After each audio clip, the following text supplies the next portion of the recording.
Okay, so normally this is a school zone, but right now it's summertime, August 30th. So school's not back in session yet, slowing down a bit for these speed humps.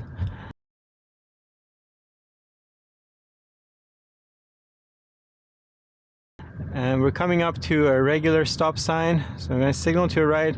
It looks like there's a perforation there, but it's not actually for the bike lane for me to enter. It's the bus stop area. So you see it's a solid white line is coming up to the intersection. So I got to stay in my own lane.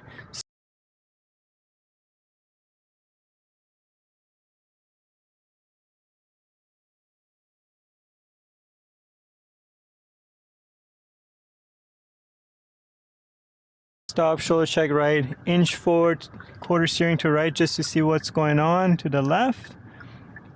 And waiting for a safe gap, remembering that I still have the stop sign, not these guys. And if it's clear,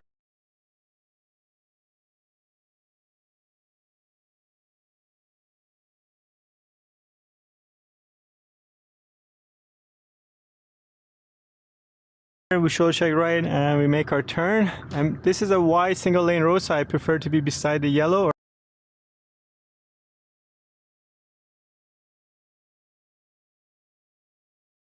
Or you need to be beside the yellow. But because I'm going to be taking a right, I'm going to drift over to the right lane here after I've shoulder checked.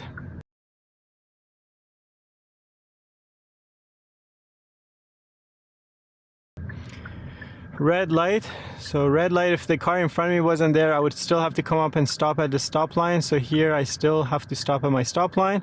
Shoulder check right. My light just turned green and no pedestrians using the crosswalk. So first available lane I go into.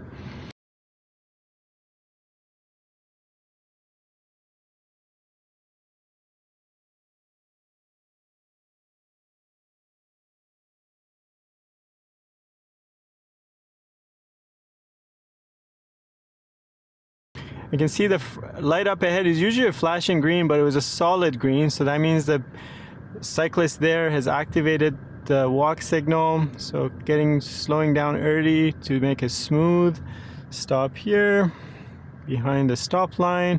As soon as I don't see the stop line, that's where I need to be stopped.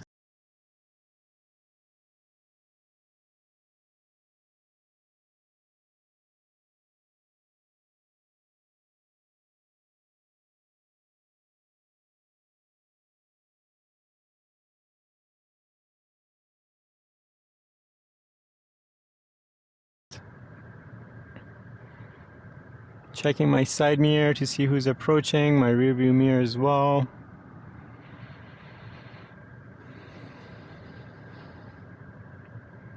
We're going to be taking the right at the next intersection. See, there's your flashing green I was mentioning earlier. And we can see the light is red. So I'm thinking, what's the light going to be by the time I get there? Who's going to have the green?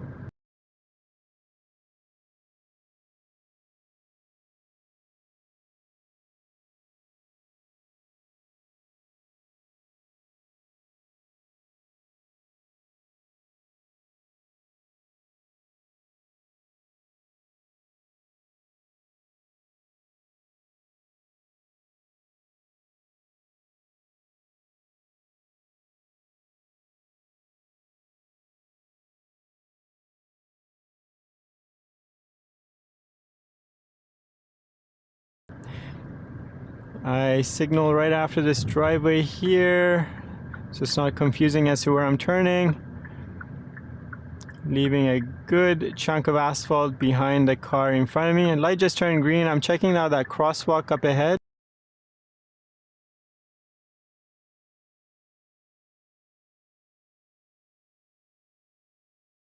To see if it's clear for me to turn. As I approach, I shoulder check right early for anyone in my blind spot. I can see this gentleman going for the crosswalk, so I stop before my crosswalk here. Shoulder check right again, and I can tuck in behind him because he's clear my lane and is walking away from my car.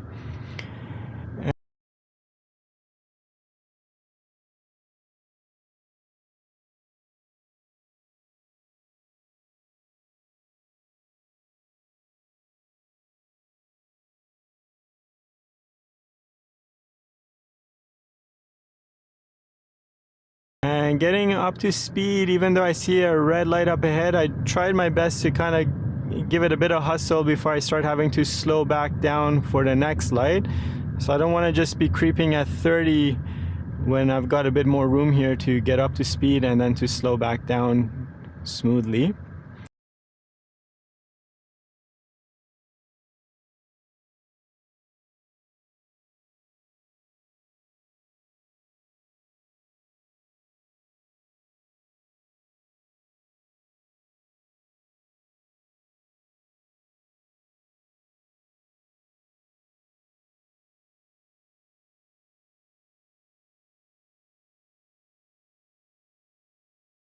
You can see there's a sign here that says you cannot turn right on a red except for bicycles, right? They've posted it 3 times at this intersection. So things that you need to pay attention to as you're coming up here. Now, of course, we're going to be going straight. I'm still scanning the intersection before I go through.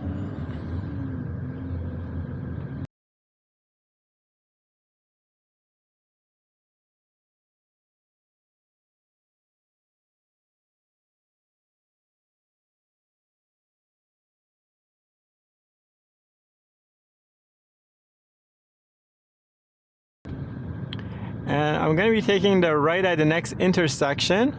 And one of the clues is that green paint up there that's telling me that there's a conflict zone with the cyclist. So the only reason I'd be having a conflict with the cyclist is if I need to cross over their lane. So I shoulder check right, I cross over the bike lane on the green paint there.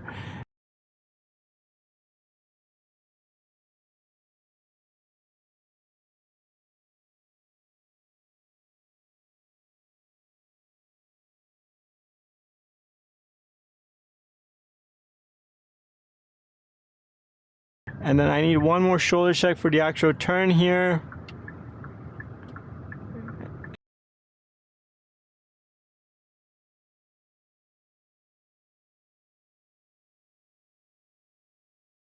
And trying to get back up to speed, of course, up to the speed limit, and my safe following distance takes precedence. So if the cars in front of me aren't really getting up to speed fast enough, the safe following distance here is more important.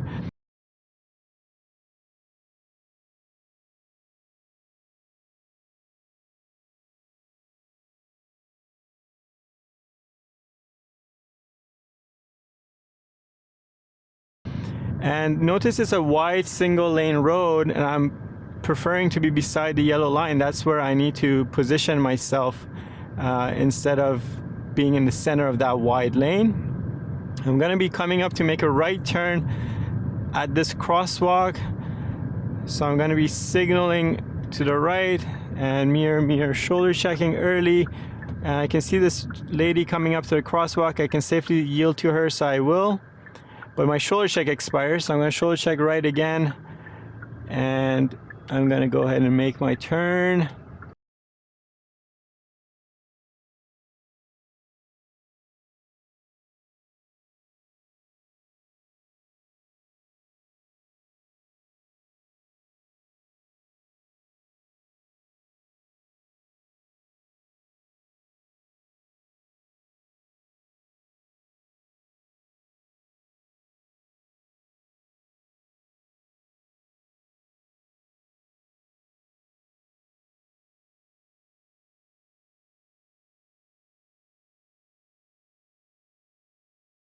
And I can see right away, boom, I'm going into a playground zone. So this is a hard 30. I need to keep the car just a hair below 30. So 28, 29 is what I'm aiming for. Leave 30 for an emergency in case, you get up close to the 30 limit, you're not going past it. I'm looking for the back of that same diamond with the rectangle I just saw. So it's coming up here on the left. You can see it. It's facing the oncoming traffic, but that's important to me because that signifies the end of this 30 zone here. So now that I'm past it, I'm going to start zooming up to 47,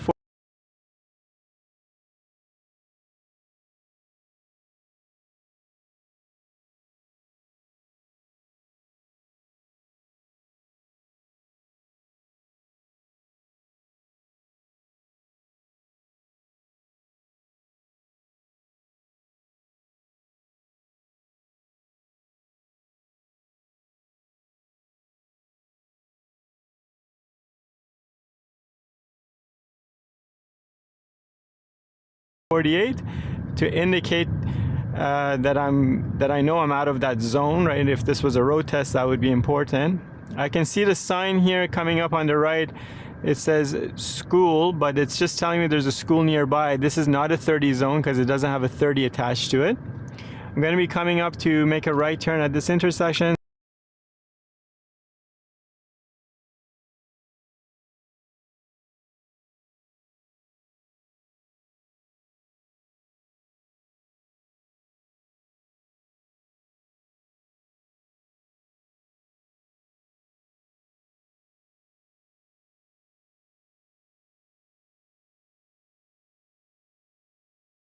Slowing down, mirror shoulder check, and coming into this lane, trying not to cut the bike lane. I can see I'm going into a 30 zone now, but this is not a school time, so because it's summer again, we're going to be getting up to 50 when conditions allow. Got a raised speed hump here.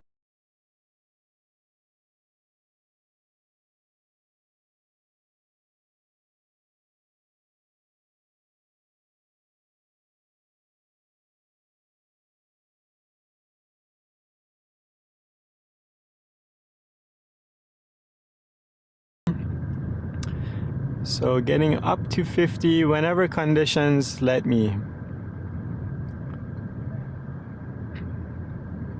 Another raised crosswalk up ahead. I can see that little bump denoted below the sign.